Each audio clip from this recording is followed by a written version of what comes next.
Stay here. Or lean into your right hand, flex your right foot to lift it.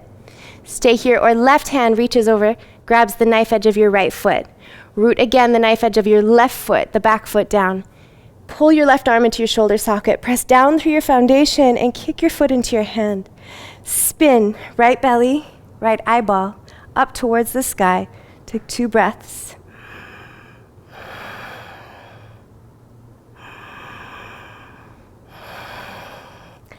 Gaze down. You're set up for Koundinyasana B. Heart forward, lift your left leg, hold for 3. We're gonna try to drag the left leg all the way up through. Maybe you just dragged it on the floor and fell, and it doesn't really matter. Whatever happened was perfect. Grab hold of your right foot with one hand and breathe here. If you wanna grab with both feet or both hands, then do that.